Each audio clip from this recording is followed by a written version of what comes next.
Ever left a first date wondering, did that go well? Or are they interested? It is a perfectly normal feeling to want to know what someone else is thinking after you have spent time together. Deciphering those initial reactions can feel like a mystery, but it does not have to be a source of stress. To effectively read their signals after a first date, pay close attention to both their explicit verbal communication and their immediate post-date actions. The clearest signals usually come from what they say directly about wanting to meet again, combined with how quickly and consistently they follow up. Understanding these signals is rooted in basic human psychology and communication patterns. After a first date, people tend to either clearly express interest, or they become less responsive as a gentle way to signal disinterest. Direct verbal cues, such as "I had a great time," "I would love to see you again," are always the most reliable indicators of continued interest. When these are missing, or when follow-up communication is vague or delayed, it usually suggests they are not feeling a strong connection. It is important to remember that most people prefer to avoid direct confrontation, so their signals might be subtle if they are not interested. They might not explicitly say no, but their actions will speak volumes. First, consider their closing remarks at the end of the date.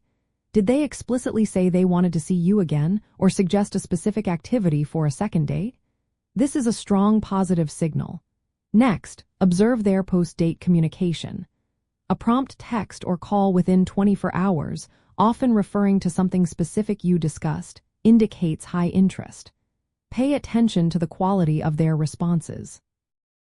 Are they enthusiastic and engaging, asking questions in return, or are their messages short, generic, or slow to arrive? Also, look for their initiative in planning. Someone truly interested will often take the lead in suggesting a next meetup. A key insider tip is to observe reciprocity in communication. After you send a follow-up message, do they respond with a similar level of enthusiasm and promptness? If you are always the one initiating conversation or suggesting future plans, and they are merely agreeable or noncommittal, it might be a subtle sign of lukewarm interest. Also, consider the specific language used. Phrases like "let's totally do this again soon" without a concrete plan, or "I will let you know" are often polite ways to avoid a direct refusal. Genuine interest usually involves more specific proposals and a clear desire to coordinate schedules. Ultimately, reading signals after a first date is about clear communication and respecting their pace.